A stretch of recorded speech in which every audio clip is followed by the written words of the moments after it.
Welcome back, YouTube. We're back with another episode of the Reality Check uh, YouTube channel, and we've got some ground to cover today. We've got a new drop of Twitter files, but first, we've got some other ground to cover that's kind of related to some of the previous videos we've been talking about. And without further ado, we're going to cut right into it. So, pull this up. All right. We've been kind of talking about the whole Twitter escapades and stuff like that. And to kind of start out, we've got Senator Ted Lieu here, who's should know better being a veteran, but that goes without saying these days. It says the misleading Twitter files cherry picks examples, but anecdotes do not constitute data.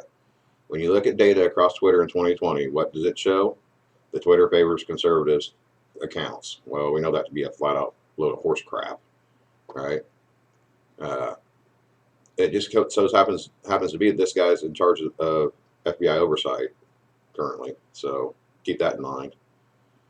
I'm gonna skip that video. Let's see. This here is we've been kind of talking about the medical industry a little bit, touching here and there too, as far as what's going on there. Some of this information is going to be a little mixed up, but if you stick around to the end, we're going to go through these new Twitter files too. So make sure you're liking, sharing, subscribing, and spreading the word. This is Pfizer's TV spot, right? And this user here is calling it out as what could be considered a veiled threat. And we're going to watch it and let you make up your own mind. Open. It's a beautiful word. Neighborhoods, open. Businesses, open. Fields, open. Who doesn't love open? Offices, homes, stages, possibilities. Your world, open. And you can help keep it that way.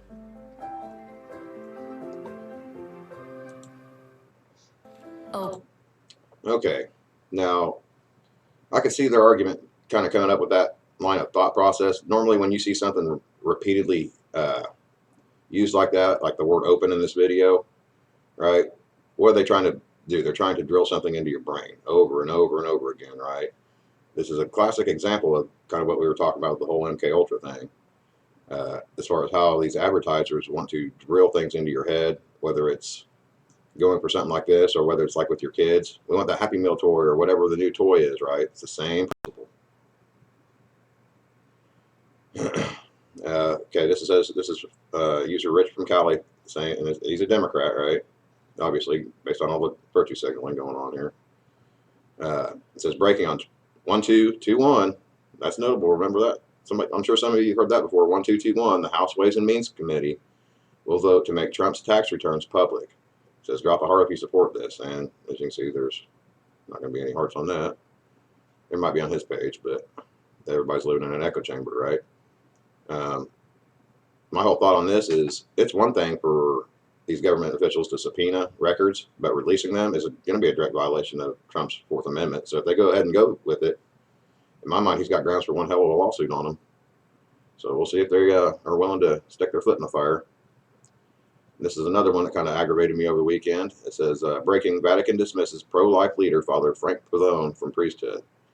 Right? And if anybody have been keeping up with like the RSBN network, Father Frank Pavone's been basically nailing the pro-life arguments repeatedly on their network and trying to get the word out as far as what everybody needs to be trying to focus on as far as the pro-life movement. And the Vatican decided it'd be a good idea just to dismiss him because he's going against their narrative. It seems, at least in my opinion, that the Vatican has lost its center, or it's always been lost of center. You consider the fact of all the priests we've heard about doing bad things over the last however many years, and this is the guy that decided to get rid of. They don't want to protect the pro-life guy, but they'll protect the pro kitty diddler guys and just reassign them to different areas around the world to protect them. But when it comes to somebody actually standing up and following the word, this is what results out of the Vatican. So if you're in that church, I'd really make my voice heard because y'all know that ain't right. Okay, this is another one from Dr. Peter McCullough here, right? And this is Dr. Asim Malhotra. Hope I didn't butcher that name. Right? Cardiologist, campaigner, best-selling author on a mission to save lives with real evidence-based medicine and real food. His tweets are personal opinion and not medical advice. Okay. Let's take a look. Listen in. I think all cardiovascular conditions have got worse because of the vaccine. Anything and everything that can go wrong with the heart has gone wrong with the heart as a result of these mRNA vaccines. There's no doubt about it. And that's why me and Peter both separately had essentially said, because if doctors are not aware of a possible diagnosis, they'll never diagnose it. So many doctors still, unfortunately, including cardiologists, are not even conceiving of the possibility that the mRNA vaccine can cause these problems. But the list is there. It's endorsed by the WHO, whether it's cardiac arrhythmias, atrial fibrillation, heart attacks, myocarditis, heart failure. And I've managed all of these people. Keyword he just went past. Endorsed by the WHO, the World Health Organization, the global crap they're trying to start. They're trying to start, right? This WHO, this World Economic Forum, and all these people are what they're going to constitute what they call the NWO. They're trying to establish a global government to tell all these NATO countries what they should and shouldn't be doing. And the kicker to all of it is, did you elect any of them? Because I sure as hell didn't. So keep that in the back of your mind. In the community who have been vaccine injured, where their doctors have missed it, but I picked it up. Fascinating. Let's pause for a moment. I'm remembering this video that I watched that someone had put together online. You both came up with a particular phrase, which was, until proven otherwise. Some of the viewers might be familiar with this. I want to figure out, did you independently, what does it mean, number one? And two, did you both independently come up with it? And third, I'm going to ask you how you know each other and when you started talking to each other, because you've come to some similar conclusions. Yeah, I think in terms of the until proven otherwise, I think we came up with it independently because I got to think that it was trying to capture people's attention for cardiologist doctors to understand that these so-called unexplained events that were happening where it doesn't fit. If that's the case with a cardiac issue, then you have to include as part of your differential diagnosis the side effect of the vaccine in there. So it's trying to just shift the discussion rather than as a default, right? Unless you've got another clear explanation why someone suffered a sudden cardiac death or had a heart attack or an rhythm problem, that you have to consider it being the vaccine until you've proven that there's another more likely cause. So that was really to capture, and I'm sure Peter probably did the same thing. And then in terms of, I can't remember, Peter, when we started actually speaking to each other or it's been a while. He uses texting a lot. He's younger, so he's in the text generation. But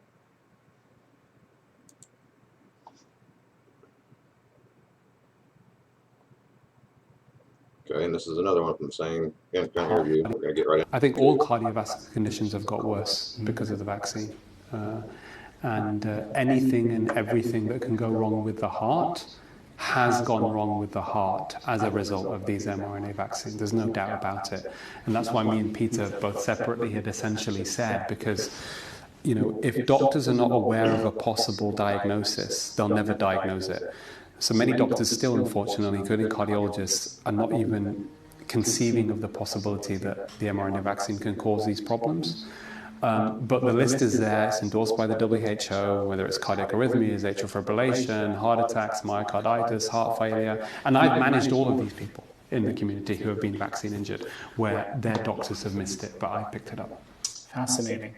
Let's pause for a moment. I'm remembering this video that I watched that someone had put together online. You both came up with a particular phrase, which was, until proven otherwise. Some of the viewers might be familiar with this. I want to figure out, did you independently, what does it mean, number one? And two, did you both independently come up with it? And third, I'm going to ask you how you know each other and when you started talking to each other, because you've come to some similar conclusions. Yeah, I think in terms of the until proven otherwise, I think we came up with it independently because I got to think that it was trying to capture people's attention for cardiologist doctors to understand that these so-called unexplained events that were happening where it doesn't fit. If that's the case with a cardiac issue, then you have to include as part of your differential diagnosis the side effect of the vaccine in there. So it's trying to just shift the discussion rather than as a default, right? Unless you've got another clear explanation why someone suffered a sudden cardiac death or had a heart attack or an rhythm problem, that you have to consider it being the vaccine until you've proven that there's another more likely cause. So that was really to capture, and I'm sure Peter probably did the same thing. And then in terms of, I can't remember, Peter, when we started actually speaking to each other or It's been a while. Okay, we've kind of heard that part of it, right? This clip kind of starts a little earlier than the last clip, but I wanted you guys to hear the context from the beginning of the video. I clicked the wrong one to start with, my fault on that. And here's another one. Going back to Senator Ted Lieu, right? Twitter suspends anonymous account that revealed California Representative Ted Lieu donated $50,000 of campaign funds to Stanford University before his son was accepted. This is by Annabelle Grossman for DailyMail.com. Okay, this is her editorial, kind of trying to expose this stuff. Now, in my mind, I want to know how that's any different than what happened with the gal from the show with the Olsen twins, right? What's her name? Oh, damn it. Can't think of her name right off the top of my head, but y'all know who I'm talking about. Uncle Jesse's wife, right? Off that show. He got nailed with doing this basically the same thing, right? Trying to fund these colleges to get their kids in. So is this another case of the same thing? Sure smells like it. Guess time will tell. There's another one that everybody kind of needs to be keeping aware of. 4 Republican senators vote against reinstating military members over vaccine status, right? You've got Mitt Romney, Mike Rounds, Bill Cassidy, and Susan Collins, right? As far as I'm concerned, these 4 jokers need to be voted the hell out. If they're willing to put their vote on abusing soldiers that don't want to comply with an experimental vaccine that's not been tested. Remember, they tested this on the citizenry because it had to be done in super record time, right? And there's plenty of blame to throw around on both sides of the issue on that, right? Now, how the hell they're going to try to punish these soldiers for trying to protect their own health based on the information they had? It's disgusting, if you ask me. And here's another little meme kind of pointing that out. You know, does it provide immunity? Only for the manufacturer. And if you haven't looked into it, that's the truth. That's the reality of it. Let's get that one. This is a video with Laura Loomer. If you guys aren't following Laura Loomer, I suggest you do so because she's willing to call out both sides from what I've seen. And this is a video of her calling out the GOP leader McCarthy as far as the midterms. So I think this is worth you guys taking a listen to. So we'll get right into it. Hi, my name is Laura Loomer. I'm running for Congress in Florida's 11th district, running primary at Webster. I ran last election cycle in District 21, home to President Donald Trump. I was endorsed by President Trump. He voted for me. And, I didn't receive support from the NRCC. But my question to you is, I saw your slideshow. It says the 2022 top targeted incumbents, but I noticed that Liz Cheney's name isn't on that list. And so I was just kind of wondering, how do you determine who your top targeted incumbents are? Are you paying attention to the feelings and the sentiment of the Trump base that is very angry with the stolen election? And why are you supporting Republicans for not trying to remove incumbents who go to impeach Donald Trump? It just seems like it would be a no-brainer to want to challenge these 10 Republicans who voted to impeach President Donald Trump. And then my second question, after you do that one, is... Just tell you flat out, we're a member committee. We are not here to run against our members. These guys are very talented. They'll run their own races. Those make their decisions at home. They'll run their own races. And I already told you, we don't get involved in primaries. I'm not asking about primary, I'm asking about this case.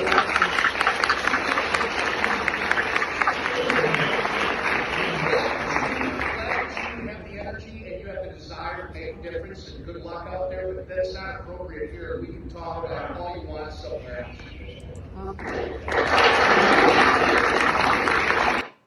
Notice the key words there. That's not appropriate here when he's got a room full of donors and somebody decides to call him out on. He did. He funded these primaries, these primary oppositions against some of the America First candidates. Nobody's reporting on it, but if you start looking around, you can find the evidence of it. And I'm sure a lot of you have already seen it.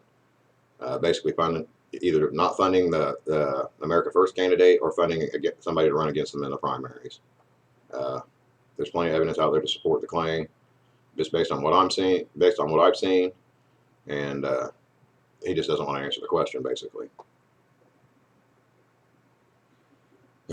There's another one I kind of want you guys to look at. This is from the AM Fest, Turning Point hosted here over the weekend, and I just want you to kind of pay attention to the optics. Does this seem like a normal political rally? Or does this seem like something you might see from Hollywood or from the music industry? Just tell me what you think down in the comments. Just remember. Am I afraid? Sometimes it can be terrifying, at least for a little while. But then I remember these people, these brave heroes. I have the privilege to stand here amongst giants, and each of these individuals follow in the footsteps of the one that came before them. Now you might say, that's not enough, but it's something. It's a start, story by story, brick by brick, one by one. I'm just one man, one person, and they have infinite power, but I'm not alone. I'm amongst friends, and I can do something, and if I can do something, I should do it. And if I should do it by the grace of God, I will do it. We have a First Amendment in this country. Every one of you have the power to be journalists. You have the right to expose them. Follow their example. Blow the whistle. Follow your conscience. Blow the whistle on your supervisors. Follow the example of this brave person inside the FBI who showed malfeasance in the Federal Bureau of Investigation. Very troubling things are happening within the FBI. Project Veritas appears to be a victim of political undertakings. We don't see a lot of investigations into news organizations. It's truly an incredible amount of power if used wrong. I don't have a problem with people who believe that they're doing the right thing. I have a problem with people who are doing the wrong thing and they know it. Take your phones out and turn the flashlight on your phone right now. We're going to make something magical happen. We're going to send a message to the powerful people in the world that we're not alone, that we can expose them. They will not intimidate us. They will not make us afraid. I want to introduce you to the most bravest person I've ever met. Someone who came to us from within the FBI to expose malfeasance and wrongdoing. Everyone, get on your feet and say hello to Kyle from the FBI.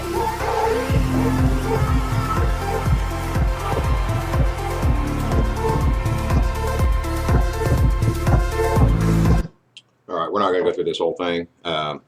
This is occult behavior, guys.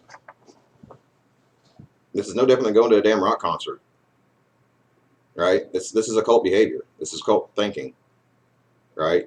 They are literally a crowd full of people down here throwing their lighters up for a damn show going on this stage. The optics on this, in my mind, are horrible. Horrible. Instead of getting to just exposing the damn truth, they want to play these little games where they drag you along and drag you along and drag you along, and you never get to the actual truth, or you might get to the truth, but you're not going to get to accountability. That being said, this whole thing stinks. In my mind, this whole thing stinks. Now, am I saying that Project Veritas isn't doing good reporting? Not saying that at all, but I'm saying this whole little dog and pony show they're doing is completely and wholly unnecessary. It's just a waste of energy. All to do what? To fundraise off the mindless people down here in the audience.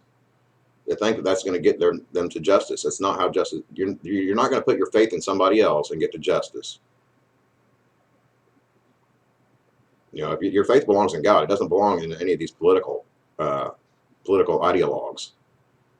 And the whole thing with him dyeing his hair silver, I called that out on the other side too. With Tulsi Gabbard tried to pull that crap, trying to look like Rogue, just to try to look like they're more intelligent or older. It's all a scam. It's all a scam for optics to try to put forward this. It's just another way they're trying to manipulate you away from one damn thing to another, and you end up in the same damn spot if we're not real careful about who the hell we're following. And these guys have got to be a whole lot smarter about what they're doing, or the whole thing's gonna implode. At least in my opinion.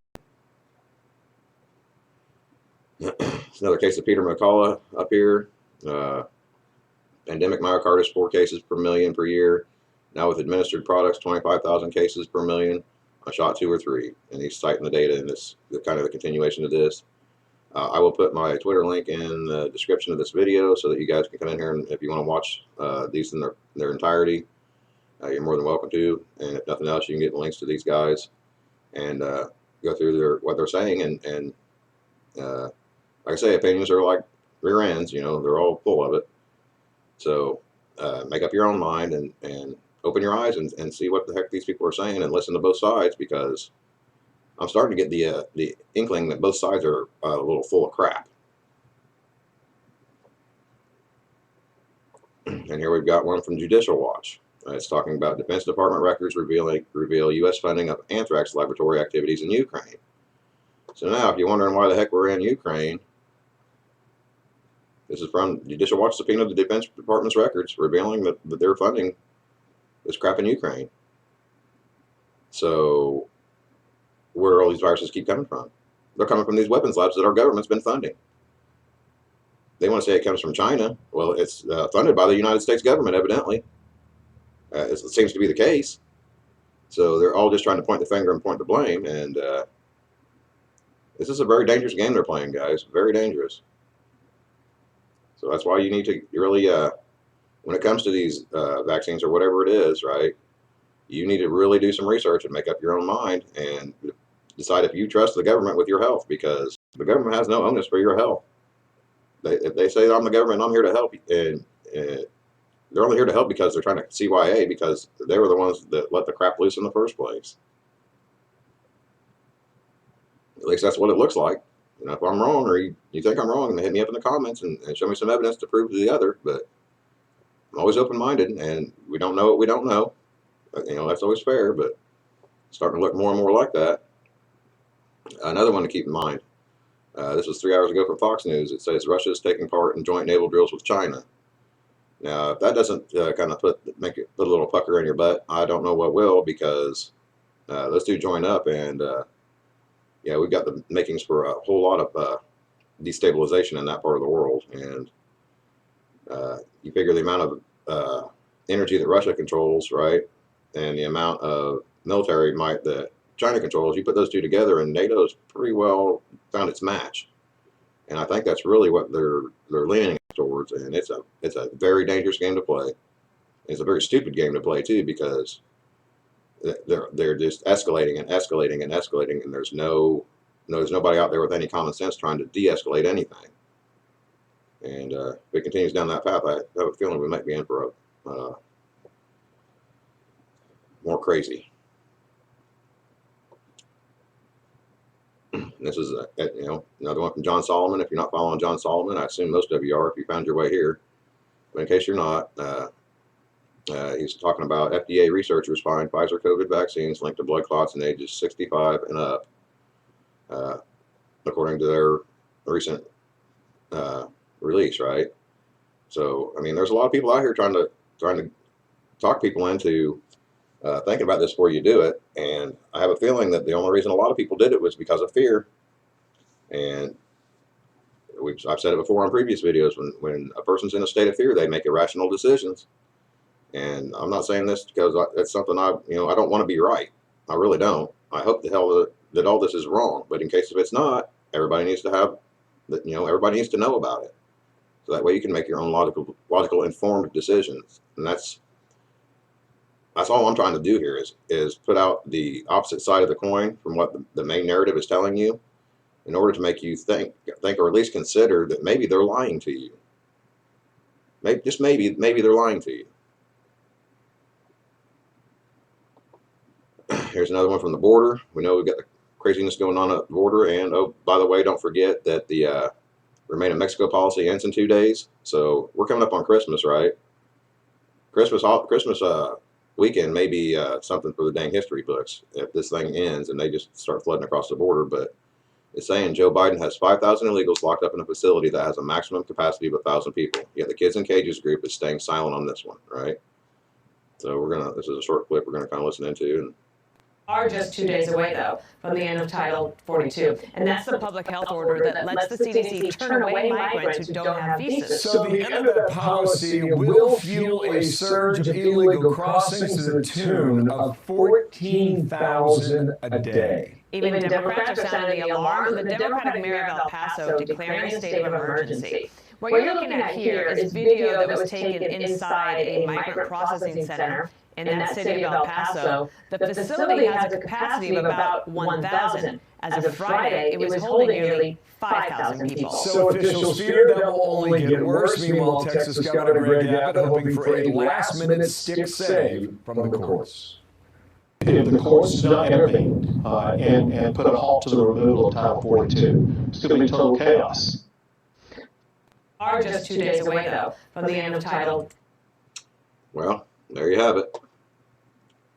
So all I'm saying is, if you live in the South, you better have your head on a swivel, because. And here's one from Robert Kennedy Jr. regarding where we talked about the Kennedy files the other day. This is a few days ago, but he's calling that Tucker's report the most courageous newscast in 60 years. The CIA's murder of my uncle was a successful coup d'etat from which our democracy has never recovered. It's his words. I mean, if anybody'd know who offed his uncle, it'd probably be this guy. I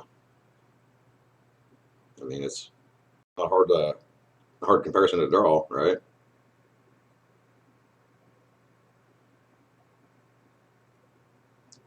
And here's one that kind of stuck out to me, reporter from Brett Hume. I'm sure you all have heard of Brett Hume before, right? Longtime reporter. This is a quote from Citigroup and Goldman Sachs told the Times they had no record of his ever working there. Officials at March College could find no record of anyone matching his name and date of birth graduating that year. This is Representative-elect George Santos. Okay, so if this is your representative, you might want to keep eyes on him too, because it seems like he's got a suspicious past too, kind of just popping in out of nowhere. And there's no telling if this guy's got ties to the globalist regime or what, or whether he's just a flat-out liar and just lied about his history to get elected. You know, he wouldn't be the first politician to lie to get put in office, but just something that kind of stuck out in my mind, so I figured I'd pass it along. Let's see. This is basically Ted Lieu from earlier, the representative from California we were talking about, right? He just doesn't know how to keep his mouth shut. It says, hilarious Elon Musk and Matt Taibbi think it's news to reveal a program the FBI lists on its own website. FBI created Foreign Influence Task Force in 2017. It has private sector partnerships with U.S. technology companies, including threat indicator sharing, right? But what the difference is they didn't do that, did they? They went in to stifle the free flow of information right before a midterm election and right before a primary election, a presidential election in 2020, right?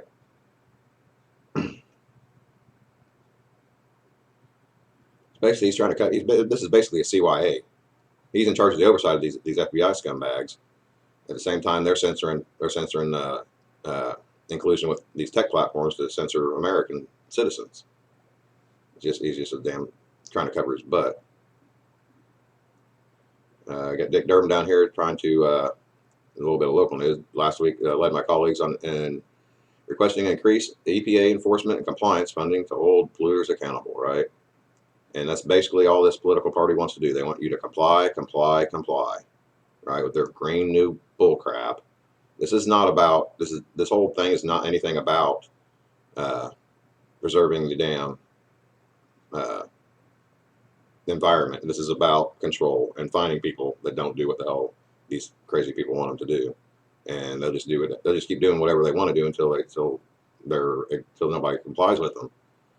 And it's just more bureaucracy that shouldn't really exist in my mind to start with. This guy here is this is Jack Sweeney, the teenager behind the Elon Jet account, right? If you hadn't heard, Elon suspended a bunch of mostly left-leaning reporters over the weekend, towards the end of last week and over the weekend, for basically doxing the position of his private aircraft, right? That was transporting his son around, his youngest son. And come to find out that this little whack job here or one of his cronies. I don't know if this is him because the guy that they show in the other video had a mask on, of course, all black bloc. No coincidence there, right? He's basically calling for a quid pro quo. He's trying to extort Elon Musk. So just listen to this. Stop. So what is your current demand relative to Musk? What will it make for you to go away and stop this? Still a Tesla or $50,000. I mean, I'm not going to up it. There's no need to. So what is your... Yeah, they're not sending their best. It's pretty obvious, right? So let's come back up here. We got Senator Patty Murray. I had to hit a little bit earlier. Said, here's the bottom line. Everyone should be able to get an abortion. This is going a little off script, so just kind of bear with me. If she wants one, regardless of what state she lives in, that's what we've got to keep working towards. And I basically went after it. Said, actually, we have a federalist system. You would think a senator would have a working knowledge of civics, and that's the bottom line because the Constitution says so. That's just how the system's set up. All these people crying about Roe versus Wade, they just fundamentally don't understand civics. You know, if anything not enumerated in the Constitution is a state issue, I'm sure anybody that's done any looking into the issue has realized that, and that judgment was actually doled out appropriately. If your state legislature votes that they want that mess, that's their damn choice, and that's how it should be. Decentralization is a good thing. It's not the centralization of power is actually the root of all evil in our history of governments, right? And here's another look at the migrant facility. We kind of touched on that earlier, where you kind of basically saw this video, but it's just they got 1,000 people. They got 5,000 people supposedly in this facility that's built to house 1,000, and we're playing the same kids in cages game again, but nobody wants to say a word about it. Little interesting deal here again with Laura Loomer. She's, like I said, she comes up both sides. Said, here's another development of this. DeSantis billionaire mega donor Ken Griffin also appears to have been at the World Cup suite with Jared Kushner and Elon Musk.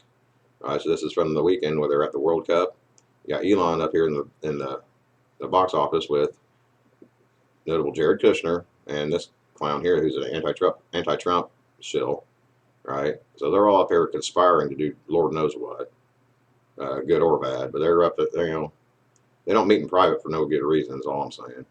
So take from that what you will. And there's Joe Biden, who just said last week, right? There's more important things than going to the border.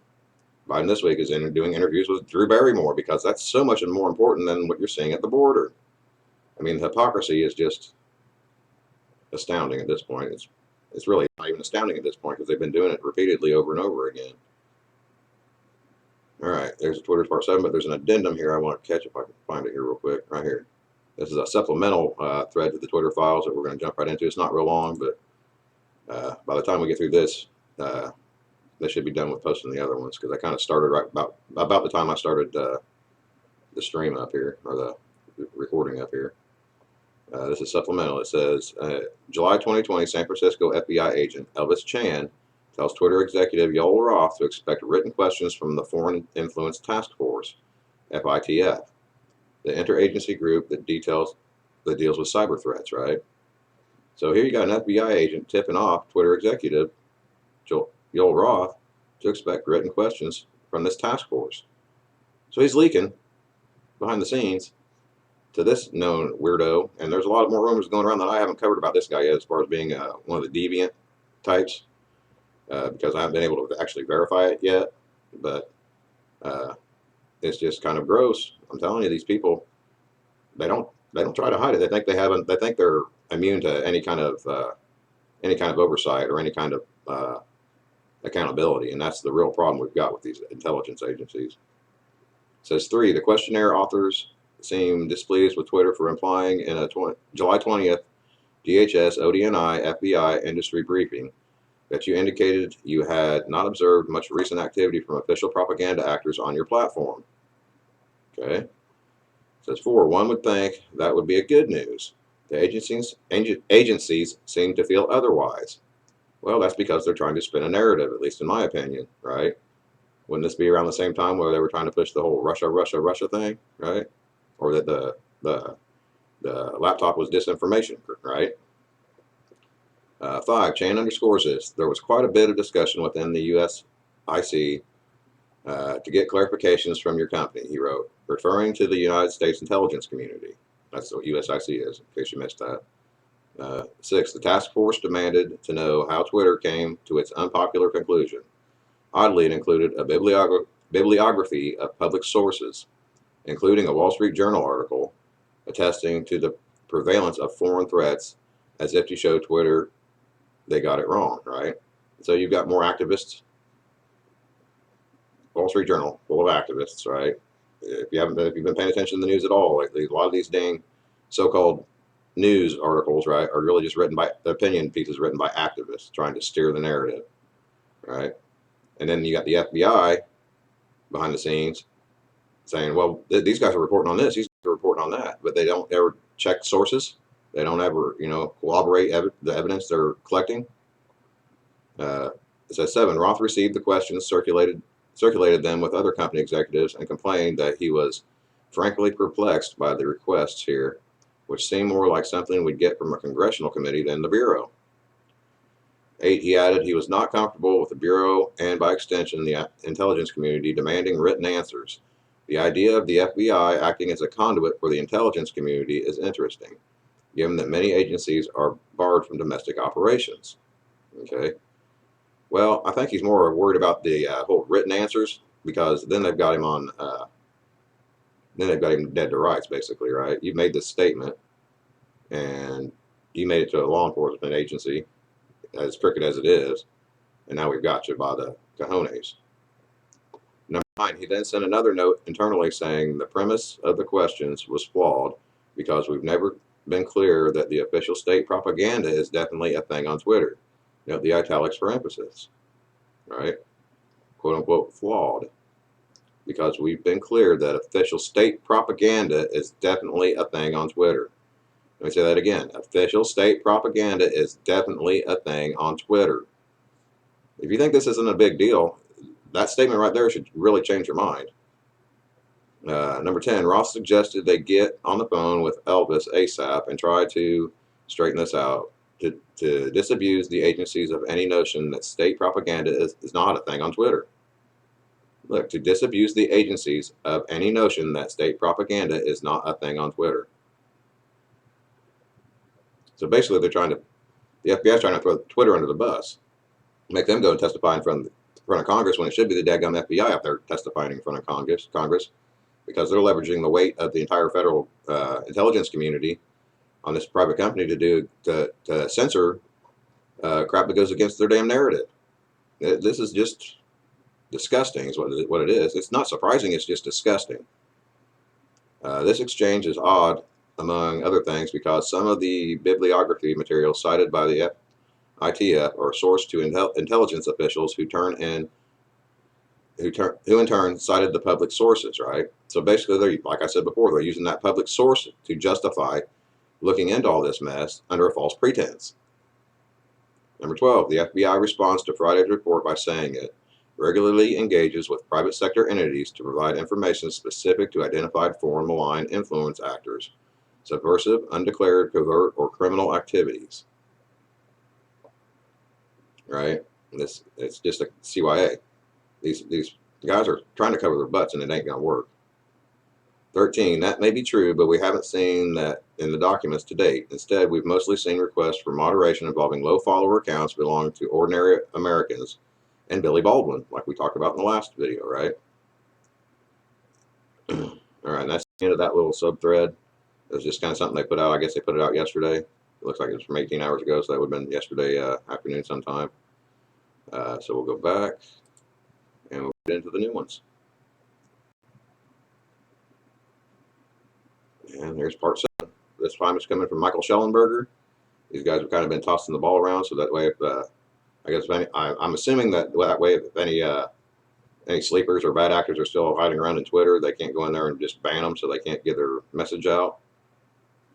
Either that, that, and there's probably so much dang information to go through that it's taking that many eyes to figure out what the hell's really going on here. So we're going right into it. This is Twitter Files Part 7. The FBI and the Hunter Biden laptop. How the FBI and intelligence community discredited factual information about Hunter Biden's foreign business dealings both after and before the New York Post revealed the contents of his laptop on November 14th, 2020. Okay. Let's see. In Twitter File 6, we saw the FBI relentlessly seek to exercise influence over Twitter, including over its content, its users, and its data. Right back to the original thread, right? It said, in Twitter File 7, we present evidence pointing to an organized effort by representatives of the intelligence community, IC, aimed at senior executives at news and social media companies to discredit leaked information about Hunter Biden before and after it was published. It says the story begins in December 2019 when a Delaware computer store owner named John Paul Mac Isaac, John Paul JP Mac Isaac, which is the guy you probably seen him, may have seen him on Fox News because you didn't see him anywhere else. He's a kind of Irish guy, wears the daggum beret hat, and contacts the FBI about a laptop that Hunter Biden had left with him. On December 9th, 2019, the FBI issues a subpoena for and takes Hunter Biden's laptop. It says, by August 2020, Mac Isaac still had not heard back from the FBI. So let's check out the dates here. December 9th, 2019. They took a laptop on December 9th, 2019. By August 2020, Mac Isaac still had not heard back from the FBI. 8 months later, even though he had discovered evidence of criminal activity, and so he emails Rudy Giuliani, who was under FBI surveillance at the time, in early October. Giuliani gives it to the New York Post. Right. Shortly before 7 p.m. Eastern Time, October 13th, Hunter Biden's lawyer, George Mazires, emails JP Mac Isaac. Hunter and Mazires had just learned from the New York Post that its story about the laptop would be published the next day. Okay.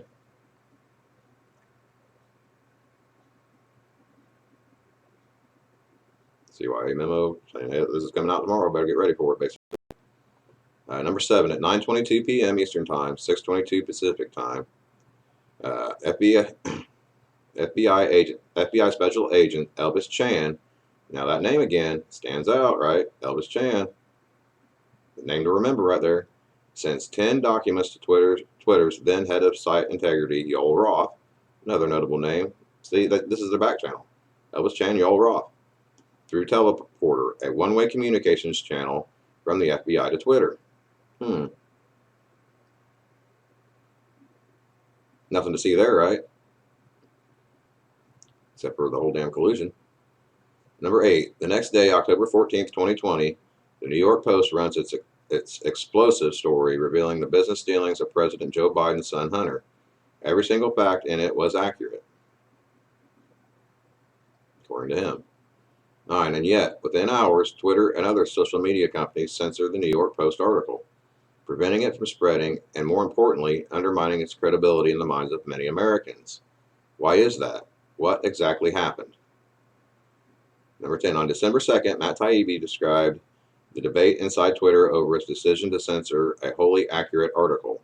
Since then, we have discovered new info that points to an organized effort by the intel community to influence Twitter and other platforms, right?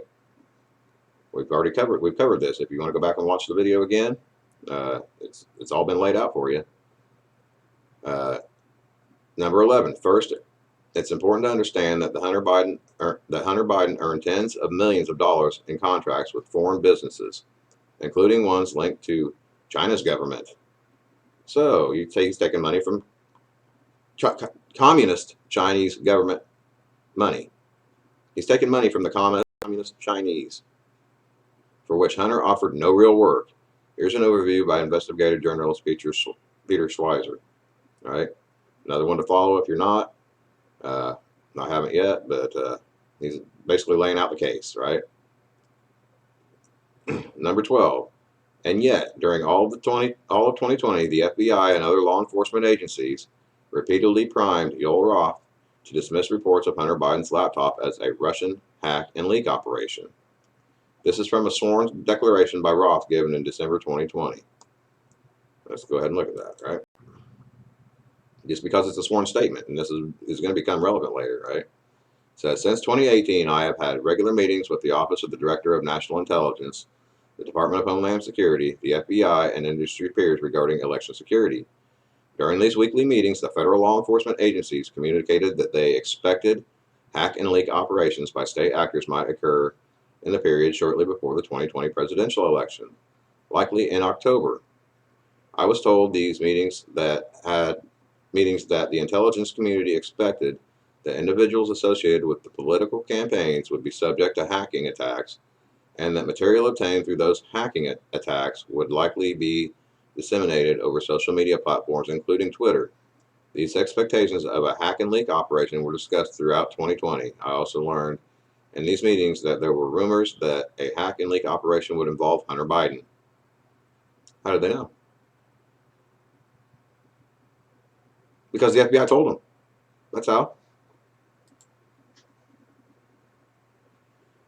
Disgusting. It says, okay, 13. They did the same thing to Facebook, according to CEO Mark Zuckerberg. The FBI basically came to us and was like, hey, you should be on high alert. We thought that there was a lot of Russian propaganda in 2016 election. There's about to be some kind of dump similar to that. We're going to watch this because it's relevant. It's not just Twitter, it's Facebook too. Here is the FBI, I think, basically came to us, some folks on our team, was like, hey, just so you know, like, you should be on high alert. We thought there was a lot of Russian propaganda in the 2016 election. We have it on notice that basically there's about to be some kind of dump of that's similar to that. The background here is the FBI. Now, take into context the fact that they're saying this 8 months after they've already had the laptop. So you've got the FBI in running cover for exactly. You already know the answer. 14. Or the FBI warnings of a Russian hack and leak operation relating to Hunter Biden based on any new intel. It says no, they weren't. Through our investigations, we did not see any similar competing intrusions to what had happened in 2016, admitted FBI agent Elvis Chan in November. There you have it in his own words. Through our investigations, we did not see any similar competing intrusions to what had happened in 2016, allegedly happened in 2016, admitted FBI agent Elvis Chan in November. But yet, he's saying the opposite in the back channel. See what I'm saying? This little joker here is trying to play both sides. And he's getting busted bigger than crap, as far as I can tell. I mean, assuming people are actually paying attention and listening to this mess. Number 15, indeed, Twitter executives repeatedly reported very little Russian activity. Example, on September 24, 2020, Twitter told FBI it had removed 345 largely inactive accounts linked to previous coordinated Russian hacking attempts that had little reach and low follower count.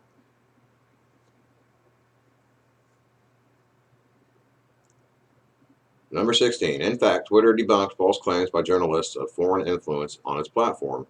We haven't seen any evidence to support that claim by _, Ben Collins, right? Senior reporter, Dystopia B, NBC News.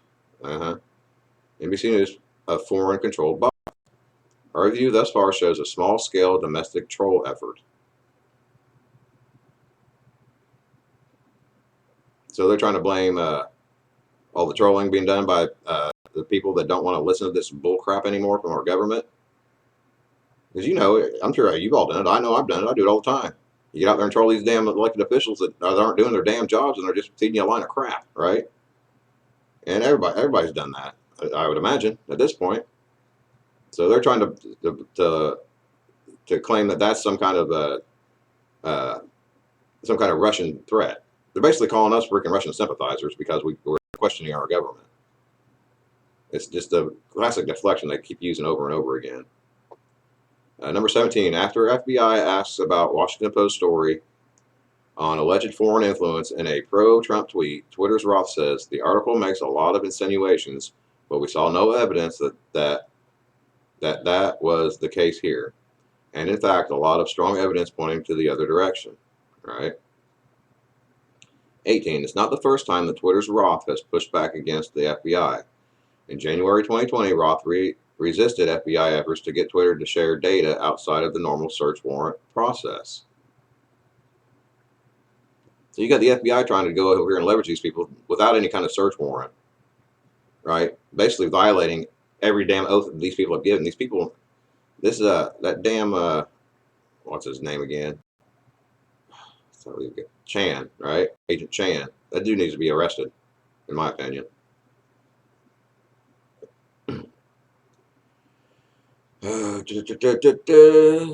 Another violation of rights. What's new, right? Pressure had been growing. We have seen a sustained, if uncoordinated, effort by the intelligence community to push us to share more info and change our API policies.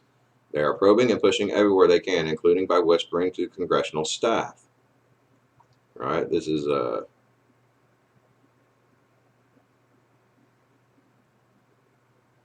basically a statement there. He just basically summarized the statement in this email. Number 20, time and again, FBI asked Twitter for evidence of foreign influence, and Twitter responds that they aren't finding anything worth reporting. We haven't yet identified activity that we typically refer to you or even flag as interesting in a foreign influence context. But the FBI is trying to push that narrative because the damn Democrats need that dang narrative to push their lie, their big lie. The big lie was the opposite of what they were telling you, basically.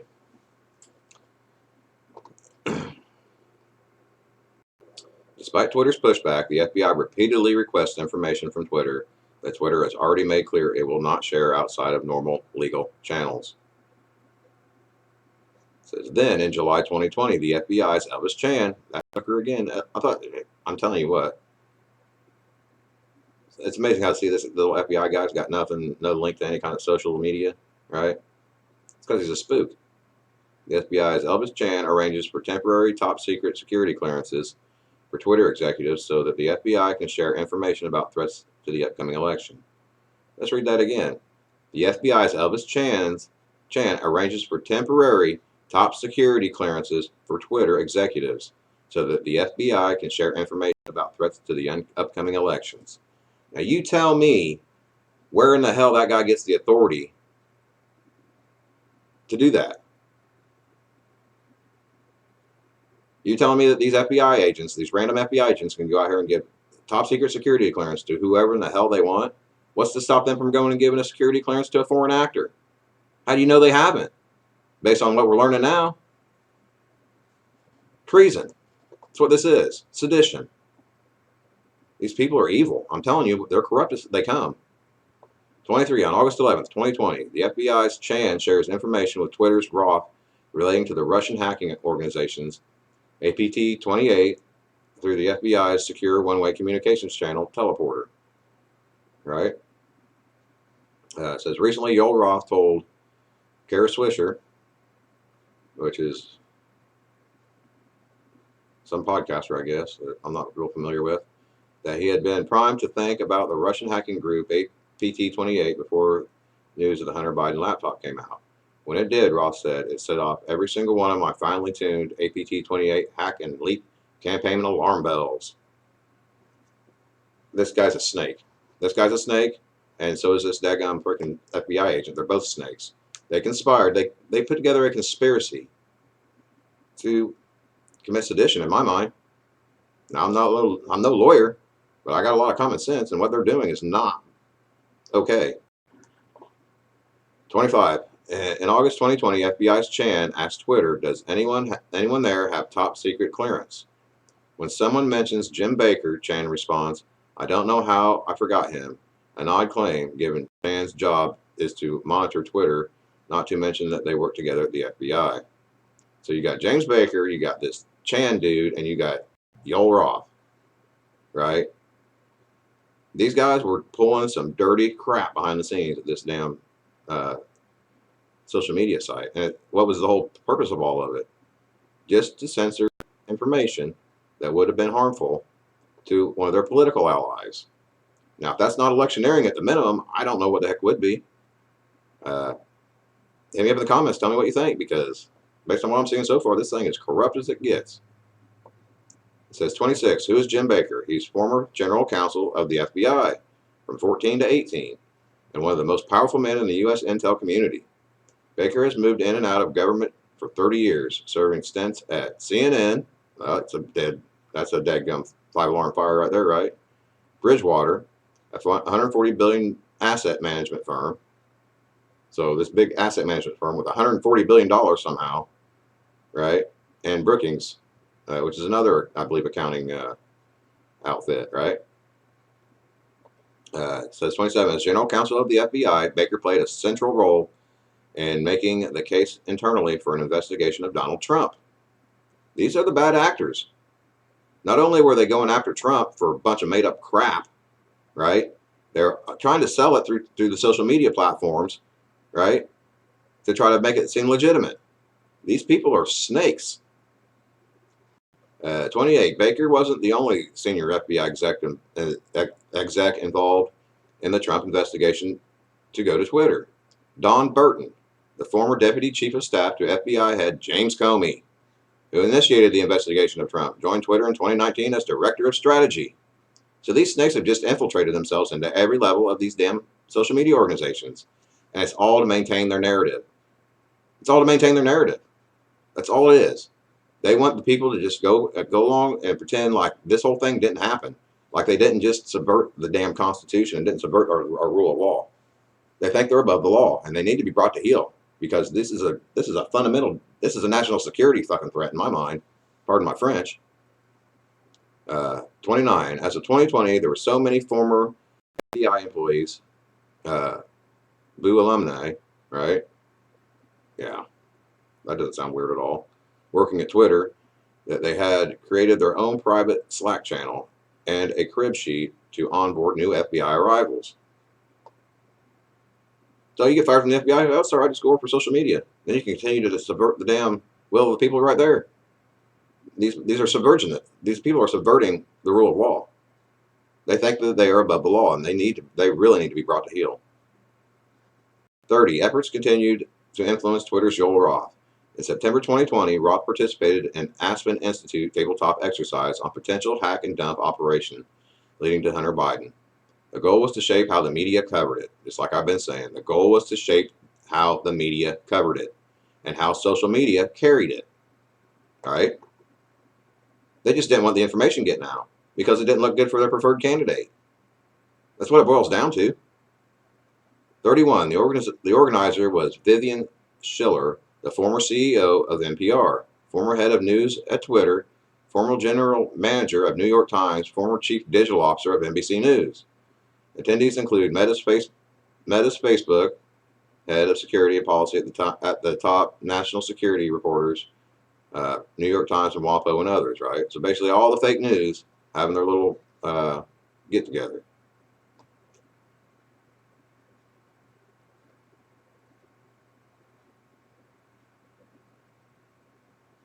I think that's the end of it. We'll click on this to make sure it doesn't keep going. 131. Oh, there we go, some more.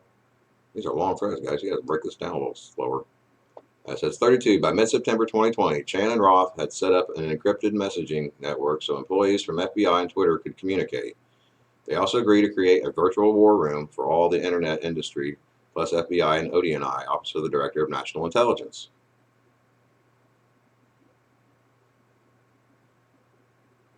So they're conspiring. Communicate behind the scenes. That's conspiracy. It is in my mind. I don't know what you think. Hit me up in the comments. If you think this is a conspiracy, you think this is, I mean, hit me up in the comments for real. Do you think this is a conspiracy theory or a criminal conspiracy?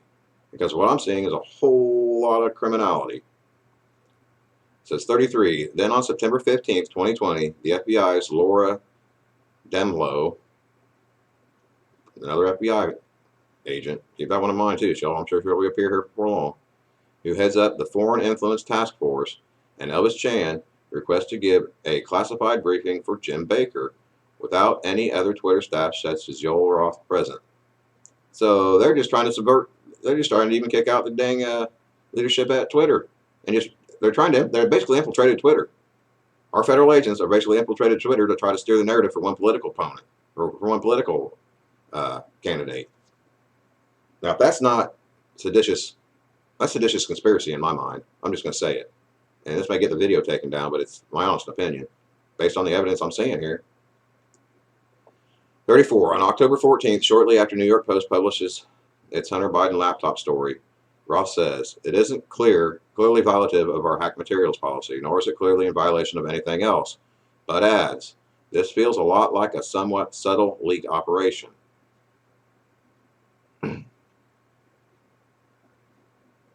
Why would you do it subtly? Why wouldn't you want to blast it all over the place and show the world the truth? Because they're not interested in the truth. They're interested in maintaining their narrative. 35. In response to Roth, Baker repeatedly insists that Hunter Biden materials were either faked, hacked, or both, in a violation of Twitter policy. Baker does so over email and in a Google Doc on October 14th and 15th.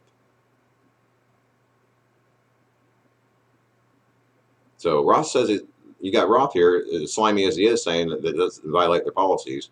But Baker thinks he fucking runs the show now, and he's going to just keep trying to spin the narrative, because these people are just liars. They're disingenuous freaking liars.